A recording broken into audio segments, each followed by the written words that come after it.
இருக்கு யாரு என்ன என்பதை தெரிந்து வைத்துக் கொண்டிருக்கக்கூடிய ஒருவர்தான் இன்று நம்முடைய வேட்பாளராக நம்முடைய முதலமைச்சர் அண்ணன் தளபதி அவர்கள் நமக்காக அளித்திருக்கக்கூடிய வேட்பாளர்.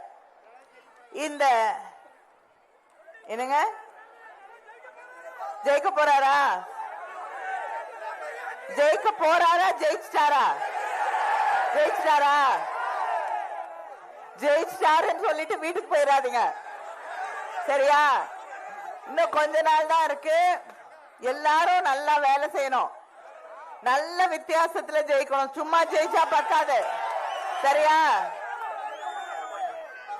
ஒரு மிகப்பெரிய வித்தியாசத்திலே 80,000 ஓட்டு. சரி, ஒரு நல்ல வெற்றியை நாம் பெற்றுத்தர வேண்டும். நாம் திராவிட முன்னேற்ற கழகத்தை சேர்ந்தவர்கள் மக்களை சந்தித்து வாக்கு கேட்கும் போது உங்களுக்கு கொடுத்த வாக்குறுதிகளை நிறைவேற்றி தந்திருக்கிறோம் என்ற உரிமையோடு வாக்கு கேட்கிறோம். வேற யாரும் இதை சொல்ல முடியாது. ஏன்னா மக்களுக்கு கொடுத்த வாக்குறுதிகளை நிறைவேற்றி தரக்கூடிய ஒரே இயக்கம் திராவிட முன்னேற்ற கழகம். அதிமுக ஏதாவது நிறைவேற்றிருக்காங்கன்னா இல்ல. போன தேர்தல் அறிக்கை அதுல 2016 கொஞ்சம் விலகிக்கோங்க தயவு செய்து. ஆம்புலன்ஸ் அந்த பக்கம் போறாங்க. சரி, போன தேர்தல் அறிக்கை 2016 ஒரு தேர்தல் அறிக்கை, அதிமுகவோட தேர்தல் அறிக்கை. அதுல எல்லாருக்கும் 27வது பக்கத்துல எல்லாருக்கும் செல்போன், குடும்ப அட்டைதாரர்களுக்கு செல்போன் கொடுக்கறேன்னாங்க. அந்த செல்போனை வாங்கினவங்க இந்த கூட்டத்துல யாராவது இருக்கீங்களா?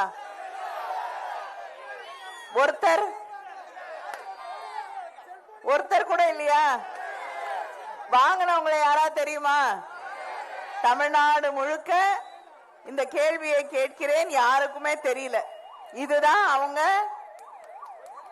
மக்களுக்கு தந்திருக்கக்கூடிய வாக்குறுதிகளை நிறைவேற்றி தரக்கூடிய லட்சணம். வழி விட்டுருங்க, வழி விட்டுருங்க.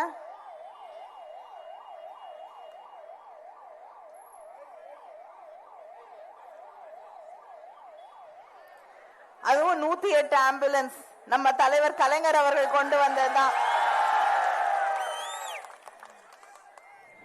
இது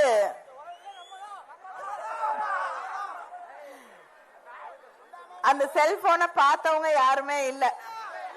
இந்த லட்சணத்துல தேர்தல் அறிக்கையில சொல்ற எதையுமே நிறைவேற்றாமல் எடப்பாடி பழனிசாமி சுத்தி சுத்தி எனக்கு ஓட்டு போடுங்க ஓட்டு போடுங்கன்னா எதற்காக மக்கள் அவருக்கு வாக்களிக்க வேண்டும்?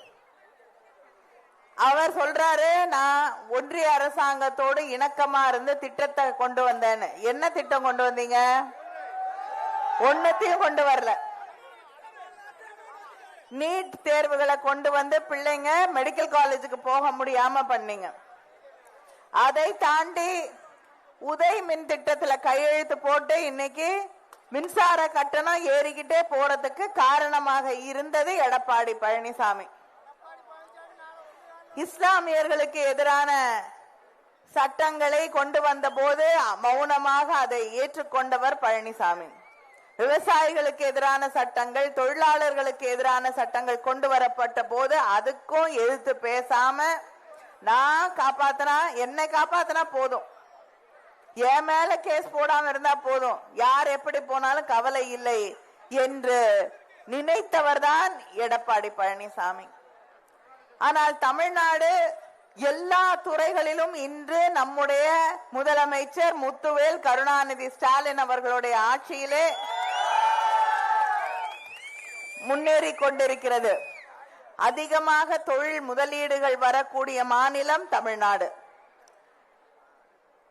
நம்முடைய சுகாதாரத்துறை எடுத்துக்கிட்டீங்கன்னா, ஹெல்த் இண்டெக்ஸ் எடுத்துக்கிட்டீங்கன்னா, மற்ற எல்லா மாநிலங்களை விட அதிகமாக முன்னேறி இருக்கக்கூடிய மாநிலம் தமிழ்நாடு. வேலை வாய்ப்புகளை அதிகமாக தந்து கொண்டிருக்கக்கூடிய மாநிலம் தமிழ்நாடு. இப்படி தனிநபர் வருமானம் மிக அதிகமாக இருக்கக்கூடிய மாநிலங்களிலே ஒன்று தமிழ்நாடு. உலகம் முழுவதும் இருக்கக்கூடிய தொழில் முதலீட்டாளர்கள் ஆர்வத்தோடு வந்து முதலீடு செய்கிறேன் என்று முன்வரக்கூடிய மாநிலம் தமிழ்நாடு. இது எல்லாம் அங்க இருக்கக்கூடிய ஒன்றிய அரசு நமக்கு எதிராக இருக்கக்கூடிய நிலையிலும் சாதித்து காட்டிய முதலமைச்சர் நம்முடைய முதலமைச்சர் அண்ணன் தளபதி அவர்கள். ஆனா திரும்ப திரும்ப நம்ம எதிர்த்து ஒரு விஷயத்தை தான் அவங்க சொல்லிக்கிட்டே இருக்காங்க, ஒரு பொய்ய.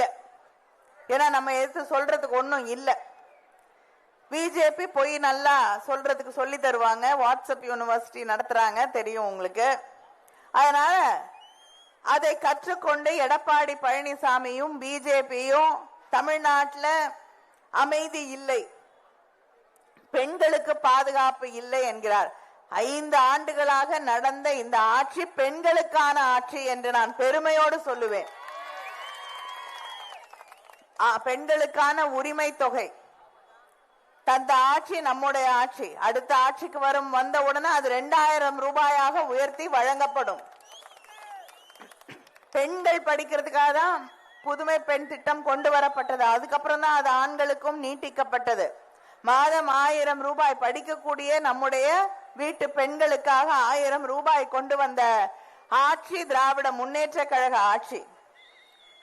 இப்படி விடியல் பயணம் நகர்ப்புறங்களில் இருக்கக்கூடிய பேருந்துகளிலே பெண்களுக்கு கட்டணம் இல்லாத பயணம், விடியல் பயணத்தை கொண்டு வந்த ஆட்சி திராவிட முன்னேற்ற கழக ஆட்சி.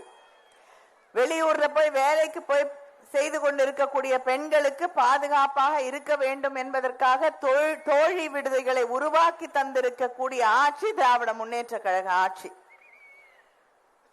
அடுத்த முறை நாம் ஆட்சி பொறுப்பிற்கு வந்தவுடன் பெண்களுக்கு சுய உதவி குழுக்களிலே இருக்கக்கூடிய சகோதரிகளுக்கு தொழில் தொடங்க வேண்டும் என்றால் 5 லட்சம் ரூபாய் வரை மானியத்துடன் கடன் வழங்குவேன் என்று நம்முடைய முதலமைச்சர் அவர்கள் அறிவித்திருக்கிறார்கள். இதையெல்லாம் பெண்களுக்காக செய்து தந்து கொண்டிருக்கக்கூடிய நம்மை பார்த்து இந்த தமிழ்நாட்டில் பெண்களுக்கு பாதுகாப்பு இல்லை என்கிறார்கள். நான் ஒன்னே ஒன்னு கேட்கிறேன். நம்மளை எதிர்த்து பேசக்கூடிய பிஜேபி அவங்க ஆட்சி செய்து கொண்டிருக்கக்கூடிய பெண்களுக்கு எதிராக ஒரு குற்றம் கூட நடக்க கூடாதுங்கிறதுல நமக்கு வேறுபட்ட கருத்துக்கள் கிடையாது. ஒரு குற்றம் நடந்தாலும் தவறுதான், நடக்க கூடாது. ஆனா இவங்க கூட்டணியை வச்சிருக்கக்கூடிய பிஜேபி உத்தரப்பிரதேசத்துல 2023 ஆண்டு பதிவு செய்யப்பட்ட பெண்களுக்கு எதிரான குற்றங்கள் 66,381, பீகார்ல 22,952, மகாராஷ்டிரால 47,101, ராஜஸ்தான்ல 45,450, மத்திய பிரதேசத்துல 32,342, தமிழ்நாட்டுல 8,943. இது இருக்கக்கூடாது. ஆனால் நீங்கள் இங்கே வந்து எங்களை பார்த்து ஒரு குற்றச்சாட்டை வைக்கக்கூடிய அருகதை உங்களுக்கு இருக்கிறதா என்று நீங்கள் சிந்தித்து பார்க்க வேண்டும். அது மட்டும் இல்ல, இங்க ஒரு போலீஸ் ஸ்டேஷன்ல போய் கம்ப்ளைண்ட் பண்ணப்படும் போது அந்த கம்ப்ளைண்டை எடுத்து சார்ஜ் ஷீட் போடுறாங்க. 91% சார்ஜ் ஷீட் செய்யப்பட்டிருக்கக்கூடிய மாநிலம் தமிழ்நாடு. நடவடிக்கை எடுக்கப்பட்டது. யாருக்கு அநீதி இழைக்கப்பட்டிருக்கிறதோ அவர்கள் கைது செய்யப்படுகிறார்கள். அவங்க மேல வழக்கு போடப்படுகிறது, விசாரணை நடக்கிறது, நியாயமான தீர்ப்பு கிடைக்கிறது. ஆனா இவங்க கூட்டணி வைத்திருக்கிறார்களே, தேசிய சராசரி பிஜேபி ஆட்சி செய்து கொண்டிருக்கக்கூடிய இந்த நாட்டிலே 70% கூட சார்ஜ் ஷீட் கூட போடுறது கிடையாது மற்ற மாநிலங்கள்ல. இதுதான் இன்று இருக்கக்கூடிய நிலை. இவர்கள் நம்மை பார்த்து தேர்தலுக்காக குற்றம் சுமத்தி கொண்டிருக்கிறார்கள். அதைவிட ஒவ்வொரு முறையும் இவர்கள் நம்மை பார்த்து குற்றம் சொல்லக்கூடிய அந்த நேரத்தில் எடப்பாடி பழனிசாமி அவர்கள் ஒன்றை நினைவிலே வைத்துக் கொள்ள வேண்டும். பொள்ளாச்சியிலே நடந்த குற்றங்களிலே அங்கே குற்றம் செய்தவர்களை, பாதிக்கப்பட்டவர்களை இல்ல, குற்றம் செய்தவர்களை காப்பாற்ற துடித்தவர்தான் எடப்பாடி பழனிசாமி. ஆனா நம்முடைய முதலமைச்சர் யார் பாதிக்கப்பட்டிருக்கிறார்களோ அவர் பக்கம் நின்று நியாயத்தை ஒவ்வொரு முறையும் வழங்கிய முதலமைச்சர் நம்முடைய முதலமைச்சர் அண்ணன் தளபதி அவர்கள். எதிர்கட்சியிலே இருக்கக்கூடிய பழனிசாமி அவர்கள் நம்ம சில விமர்சனங்களை வச்சா வருத்தப்படுறார். அவர் காலில் விழறத பத்தி நமக்கு வருத்தம் இல்லை. யார் காலில் வேணாலும் விழட்டும், யார்கிட்ட வேணாலும் ஆசீர்வாதம் வாங்கட்டும், அதை பத்தி நமக்கு எந்த அக்கறையும் இல்லை. அதுதான் கவலை. நீங்க யார் காலில் விழறீங்களோ அந்த கால் பாதுகாப்பாக இல்லை. காலில் விழுந்தவங்க பத்திரமா இருக்கணும், அததான் சொல்ல வரோம். ஏன்னா நீங்க ஒரு அம்மையார் சசிகலாவுடைய காலில் விழுந்து ஆசீர்வாதம் வாங்கி முதலமைச்சர் ஆனீங்க. அவங்கதான் உங்களை முதலமைச்சர் ஆக்கினாங்க இல்லையா? இன்னைக்கு அவங்க எந்த கட்சியில, இன்னைக்கு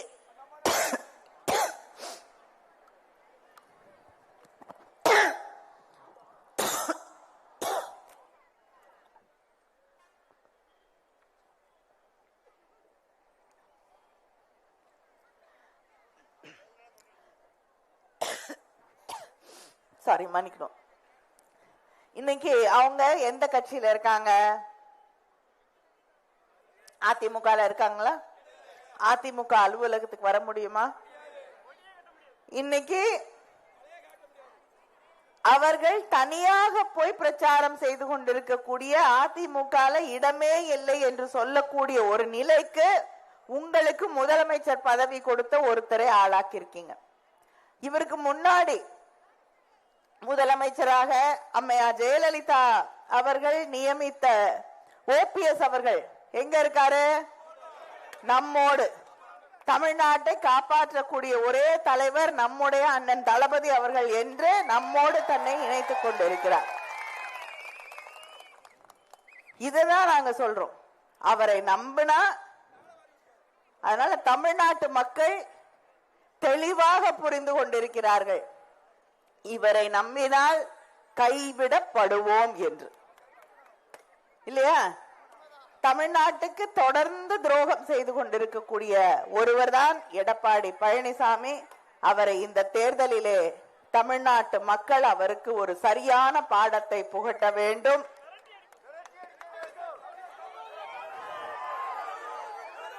ஏன்னா இதுக்கப்புறம், இந்த தேர்தலுக்கு அப்புறம் அவர் வேணும்னா அமித்ஷா அவர்கள் மனசு வச்சா, என கட்சியே கிட்டத்தட்ட அண்ணா திமுக இருந்து அமித்ஷா திமுகவை மாத்திட்டாரு. அதனால அமித்ஷா அவர்கள் மனது வைத்தால் அவரை ஏதாவது ஒரு மாநிலத்துக்கு கவர்னரா வேணா அனுப்பலாம். அவருக்கு பிடிச்ச மாநிலத்தை தேர்ந்தெடுத்து வச்சுக்கிட்டோம், அங்க போலாம். இங்கே இந்த தேர்தலிலே நம்முடைய முதலமைச்சர் அவர்கள் தந்திருக்கக்கூடிய வாக்குறுதிகள் உங்களுக்கு நல்லா தெரியும். மகளிர் உரிமை தொகை 1000 2000 உயர்த்தி வழங்கப்படும். அது மட்டும் இல்லாமல் மாணவர்களுக்கு, கல்லூரியில படிக்கக்கூடிய இளைஞர்களுக்கு, இளம் பெண்களுக்கு தரக்கூடிய அந்த 1000 ரூபாய் 1500 உயர்த்தி வழங்கப்படும். விவசாயிகளுக்கு 20 லட்சம் விவசாயிகளுக்கு மேல் பயன்படக்கூடிய வகையிலே எந்தவித மீட்டரும் பொருத்தப்படாத மின் மோட்டார்கள் 20 லட்சம் விவசாயிகளுக்கு மேல் வழங்கப்படும். படித்து முடித்துவிட்டு வேலை தேடக்கூடிய இளைஞர்கள், அவங்களுக்கு நம்முடைய ஆட்சி வந்தவுடன் மாதம் 1500 ரூபாய் வழங்கப்பட்டு அவங்களுக்கும் பயிற்சிகள் வழங்கப்படும். வேலை கிடைப்பதற்கான பயிற்சிகள் வழங்கப்படும். அந்த 6 மாசத்துக்கு அவங்களுக்கு 1500 ரூபாய் ஒவ்வொரு மாதமும் வழங்கப்படும்.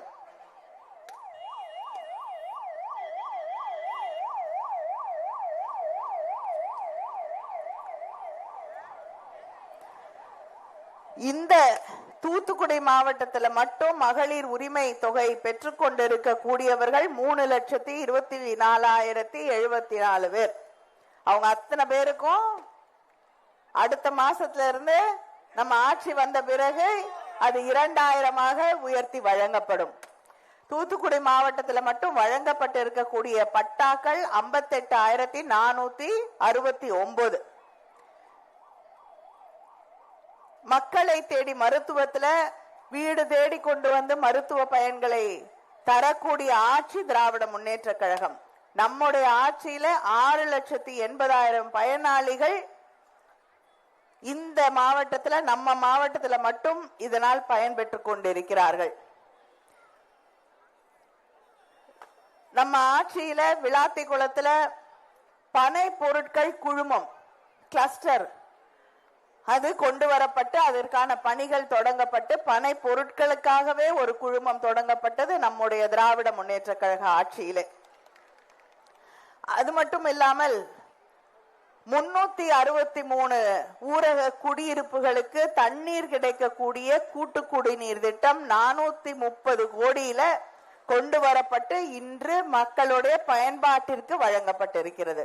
363 குடியிருப்புகளுக்கு, ஊரக குடியிருப்புகளுக்கு பயன் தரக்கூடிய வகையிலே சுப்பிரமணிய சுவாமி அரசு கலைக்கல்லூரி மற்றும் அறிவியல் கல்லூரி இங்கே தொடங்கப்பட்டிருக்கிறது.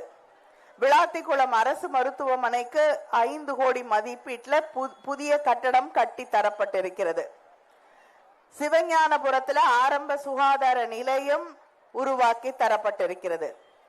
நம்ம தொகுதிக்கு மட்டும் கொடுக்கப்பட்டிருக்கக்கூடிய வீட்டுமனை பட்டாக்கள் 7,464.